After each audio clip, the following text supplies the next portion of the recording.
Olá, começa agora mais um MP Cidadão. E no quadro MPRJ pelo Estado de hoje, veja a atuação do órgão nos municípios de Casimiro de Abreu e Macaé. A promotora de justiça, Tatiana Pereira, vai comentar a Operação Gohan, realizada contra o tráfico de drogas na comunidade do Arroz, em Casimiro de Abreu. O promotor de justiça, Lucas Bernardes, vai falar sobre a participação do MPRJ em audiência pública da Alerj para debater cuidados socioambientais com o Rio Macaé. No quadro Por Dentro do MPRJ, assista a continuação da matéria sobre justiça restaurativa, tema já introduzido no programa da semana passada. A promotora de justiça, Gabriela Lusquinhos, e o psicólogo e facilitador Esley Cardoso vão explicar a parceria entre a CMEAR do MPRJ e o DEGASE para a utilização de práticas restaurativas no sistema socioeducativo. No quadro MPRJ nas redes, você vai ver uma campanha sobre as atividades, funções e atribuições do Ministério Público. E no quadro Juridiquês, conheça o significado do termo quórum. Está no ar para todo o Brasil, MP Cidadão. É o Ministério Público mais perto de você.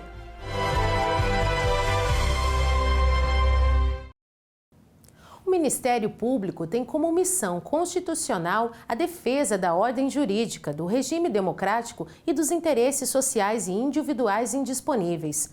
Mas na prática, você sabe o que faz o MP? Saiba mais no quadro MPRJ nas redes.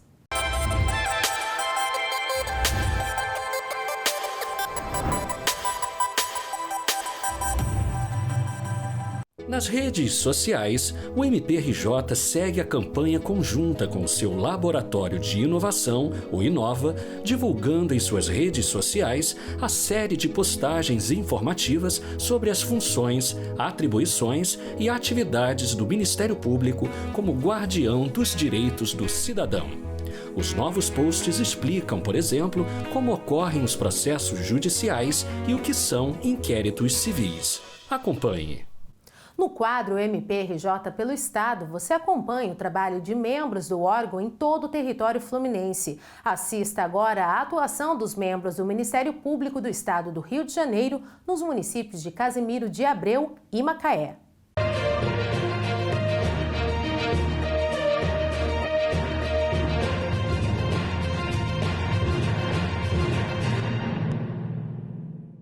Em Casimiro de Abreu, na região dos Lagos, o MPRJ deflagrou operação em parceria com a Polícia Civil para combater o tráfico de drogas na comunidade do Arroz, no distrito de Barra de São João.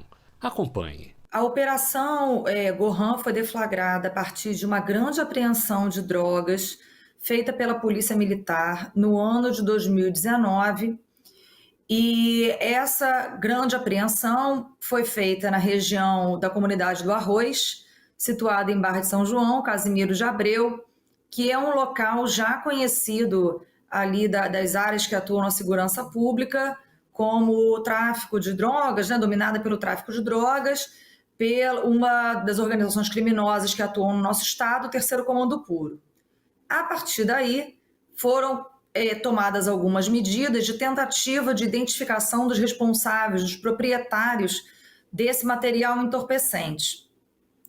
Em seguida, foram realizadas diversas diligências, dentre elas foi requerida e deferida pelo juízo interceptação telefônica de alguns terminais aos quais a Polícia Civil tinha acesso e, com a participação nossa, do Ministério Público, foram feitas algumas renovações dessas interceptações telefônicas e identificados ali diversos diálogos que apontavam não só os responsáveis pelo tráfico local, como determinava também as funções de cada um. Na realidade, foram expedidos 36 mandados de prisão, porque um elemento entre o oferecimento da denúncia e a deflagração efetiva, viemos a descobrir que ele veio a óbito. Foram 10 elementos já estavam inseridos no sistema carcerário e foram cumpridos 13 mandados de prisão dentre eles. O restante permanece foragido. Como foi a primeira operação dessa monta, desse porte, ali na comunidade do Arroz, em Barra de São João, nós optamos por fazer um trabalho realmente minucioso e demandou tempo nesse sentido.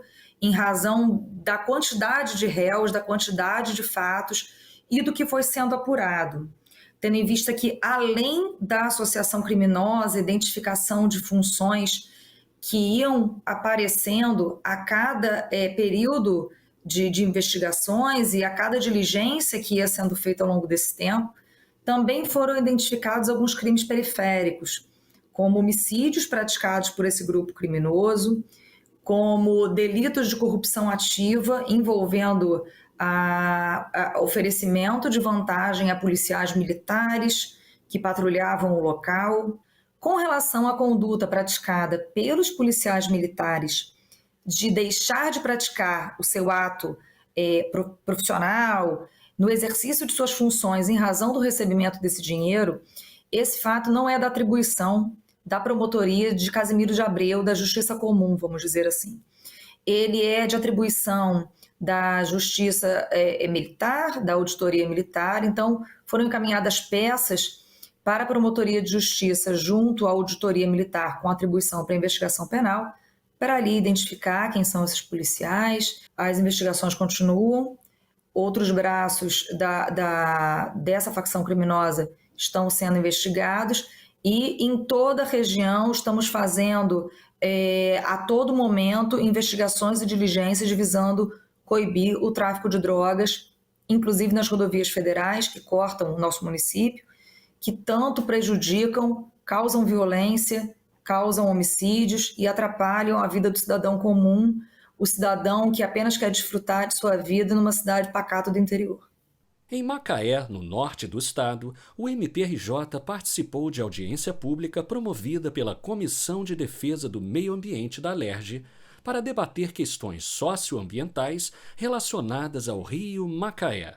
Na ocasião, foi discutida a implantação de atividades econômicas que podem impactar na qualidade e quantidade de água do rio Macaé, como implemento de termoelétricas. O rio Macaé ele compõe a maior bacia hidrográfica situada exclusivamente no estado do Rio de Janeiro. Ele passa pelo território de 6 municípios, abrangendo integralmente o município de Macaé e parcialmente 5 outros municípios: Nova Friburgo, Casimiro de Abreu, Conceição de Macabu, Carapebus e Rio das Ostras. Esse rio nasce em Nova Friburgo e ele percorre 136 quilômetros aproximadamente até desaguar aqui na Foz, no município de Macaé. É um rio bastante diverso, que é dividido aí em poderíamos dizer assim, 3 unidades diferenciadas. A primeira delas, o alto curso do rio Macaé, que é composto aí por diversas nascentes no município de Nova Friburgo. A segunda, o médio curso do rio Macaé, que é uma parte do rio com grandes desníveis. E a terceira, o baixo curso, que é composto aí por uma área de baixada pela região litorânea e também onde o rio deságua no Oceano Atlântico. A Comissão de Defesa do Meio Ambiente da Assembleia Legislativa do Estado do Rio de Janeiro convocou aí uma audiência pública para debater questões socioeconômicas do rio Macaé, que estão bastante em evidência na atualidade, devido ao impacto de novas atividades econômicas que estão sendo licenciadas aqui na bacia hidrográfica e que tem potencial para impactar negativamente aí a disponibilidade de recursos hídricos do rio. Participaram da audiência pública a Comissão de Defesa do Meio Ambiente da Alerj, né, que presidiu esta audiência, representada aí por deputados estaduais. Também participaram um vereador da Câmara Municipal de Macaé, representantes do município, da Universidade Federal do Rio de Janeiro e principalmente a sociedade civil, que foi representada massivamente por diversas associações e organizações não governamentais. O balanço hídrico é a relação entre a disponibilidade e a demanda hídrica, ou seja, a vazão que resta no rio após a retirada de água para diversos usos, como uso industrial, abastecimento público, uso agropecuário, entre outros, né? O rio Macaé, já durante a elaboração do seu plano de recursos hídricos, no ano de 2012, foi constatado aí diversos pontos do rio Macaé em que já há uma preocupação com a vazão de referência do rio após a retirada aí de água para os diversos usos. Assim, por exemplo, na margem direita do rio Macaé, existem pontos de captação para abastecimento industrial cuja vazão está comprometida em 68% da vazão máxima de referência. Na região denominada Severina, outro ponto em que há uma preocupação com o comprometimento da vazão máxima do rio Macaé após a retirada aí para usos de termoelétricas, de atividades industriais e para abastecimento público. Além disso, o rio sofre atualmente com o assoreamento decorrente, sobretudo, do uso inadequado do solo por atividades agropastoris. Em relação à necessidade de atualização do balanço hídrico, este é fundamental atualmente, por quê? Porque o balanço hídrico realizado no plano da bacia hidrográfica, ele foi realizado no ano de 2012, e desde então as atividades econômicas e sociais nos municípios que são aí margeados pelo rio Macaé, elas modificaram significativamente.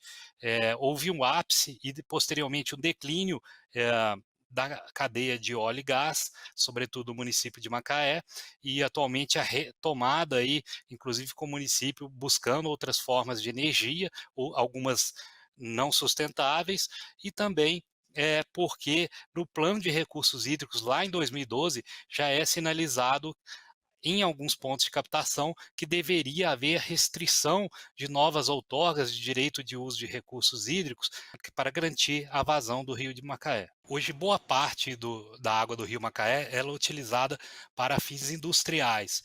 Contudo, a grande preocupação que surge aí para a sociedade e também para o Ministério Público, através do Grupo Temático Segurança Hídrica, está relacionada com a implantação de novos empreendimentos que podem demandar quantidades significativas de água. A título de exemplo, há projetos aí de instalação de pequena central hidrelétrica no curso do rio, de pelo menos 3 termoelétricas e também de um terminal portuário. Todas essas atividades podem demandar quantidade significativa de água. Por isso é fundamental que o órgão ambiental, gestor do recurso hídrico, ele dê transparência e possibilite ao Ministério Público e também à sociedade civil que acompanhe esses processos de licenciamento para que avalie se há água suficiente para a instalação desses empreendimentos. E nós vamos seguir acompanhando o trabalho do MPRJ para garantir a segurança hídrica do rio Macaé. Agora nós vamos para um rápido intervalo. No próximo bloco, não perca a última parte da entrevista sobre justiça restaurativa. Não saia daí, o MP Cidadão volta já.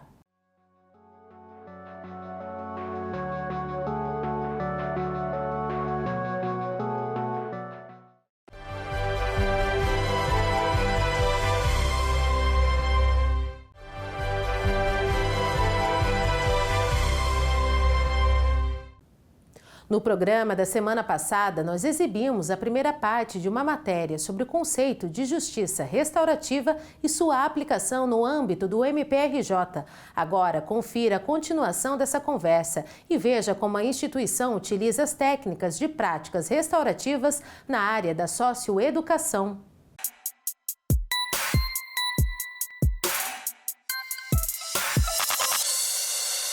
Nesta segunda parte da conversa, a promotora de justiça Gabriela Lusquinhos e o psicólogo e facilitador Esley Cardoso explicam a parceria entre o Degase e a Semear MPRJ e as formas de aplicação de práticas restaurativas como a escuta empática com servidores e internos do Degase. Acompanhe. Existe também a possibilidade de aplicação da justiça restaurativa, ou seja, de práticas restaurativas como forma de prevenção do conflito, ou até mesmo após um conflito instalado para retomar a paz numa unidade.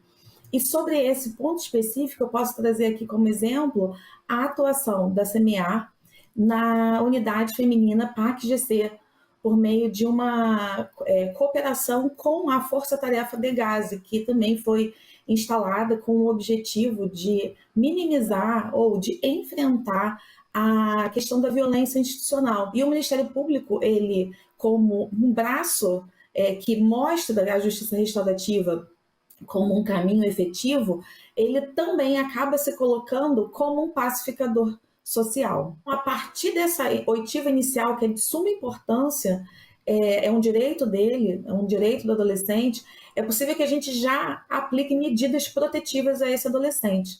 E nesse momento também se abre uma porta para a justiça restaurativa. Quando a gente começa a fazer, lá em 2021, esses mapeamentos no contexto do DEGASE, a gente entende que a gente precisa dar conta de duas coisas no contexto da socioeducação. Uma das coisas a gente precisa cuidar e olhar para os servidores que trabalham no sistema socioeducativo. A gente precisava também estabelecer alguma estratégia para conseguir acessar os adolescentes nesse período. A gente, então, pensou em ofertar escutas.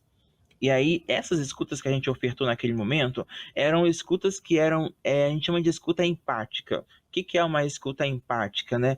É uma escuta que ela é muito adotada no campo da comunicação não violenta, onde a gente vai estabelecer ali um espaço confortável para que a conversa possa acontecer. Esse espaço, ele vai ser confortável e baseado na confiança. Acontecia, então, de maneira remota. Nós tínhamos 2 facilitadores, um facilitador que era daqui da CMA e outro facilitador que era do Núcleo Central de JR do DEGASE. A gente fez aí, então, uma parceria para que houvesse entre a gente e eles uma transmissão de conhecimento. Nós, como promotores de justiça, que fiscalizamos unidades socioeducativas, temos a obrigação de realizar as inspeções nas unidades. A partir dessas inspeções, descortinou uma oportunidade de realização de práticas circulares para ouvir esses servidores do DEGASE. Partindo dessa premissa que Wesley também trouxe, da necessidade de cuidar de quem cuida. Esse agente socioeducativo, ele está inserido ali num contexto, num ambiente que não é o melhor para ser realizado um atendimento socioeducativo de qualidade. Ele também precisa de cuidado. Então, nós, junto com Wesley e a equipe da CMA, nós íamos nas unidades e sentávamos em círculo, e era um momento de ouvir os agentes socioeducativos, as equipes técnicas, os diretores. Era realmente um momento que nunca tinha acontecido antes. A ideia desse projeto é ampliar para que nós tenhamos um programa de justiça restaurativa na socioeducação, que não abranja apenas a escuta do adolescente dentro da unidade, que não abranja apenas processos circulares com servidores das unidades socioeducativas, mas que possam perpassar também a parte externa, como a polícia, como o sistema de saúde, os conselhos tutelares, abrangendo também famílias, a comunidade e também vítimas de atos infracionais, promovendo, então, a solução pacífica de conflitos. A justiça restaurativa não é uma panaceia que vai resolver todas as coisas. A gente precisa de, atrelado a esse processo de mudança de cultura, respostas que são políticas públicas, uma maior intervenção em relação aos CREAs, em relação aos CRAs. A gente precisa de uma articulação com a educação, a gente precisa de fomento de outras coisas para que possam dar suporte a esses meninos. Então, uma vez que a gente está falando de socioeducação, pode ser que a JR dentro do sistema socioeducativo seja o início para uma nova trajetória. Só que essa nova trajetória ela só vai acontecer com todo um suporte que ele vai encontrar fora dali. E a gente pode começar a pensar nisso desestigmatizando esse menino que passa pelo sistema socioeducativo. É importante também entender que esse adolescente que nunca teve um atendimento de qualidade Quando nós apresentamos essa porta para ele, a gente não pode fechar essa porta. É um adolescente que ele está em situação de risco por conta de ação ou omissão dos seus pais, dos seus responsáveis legais. Ele está em situação de risco também por conta de uma omissão do Estado. E ele está em situação de risco por conta da sua própria conduta, que acabou por praticar um ato infracional. É um resultado, assim, que a gente nota de processo.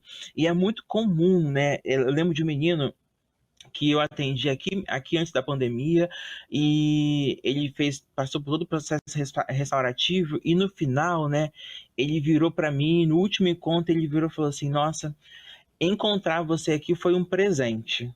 Um presente porque eu pude me ver em você, mas além disso, porque você conseguiu fomentar em mim mudança.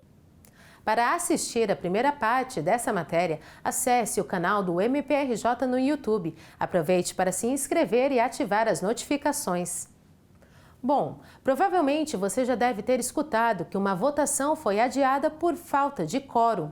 Mas você sabe o que essa palavra significa? Saiba mais no quadro Juridiquês. Sem consenso e quórum, votação da reforma tributária é adiada na CCJ. Fonte: Agência Senado, 31 de maio de 2022. Quórum. Você sabe o que significa? Quórum é o número mínimo de pessoas necessárias para que uma sessão ou deliberação de um órgão colegiado, como um tribunal ou uma assembleia legislativa, possa ser válida. Conheça as expressões usadas no meio jurídico.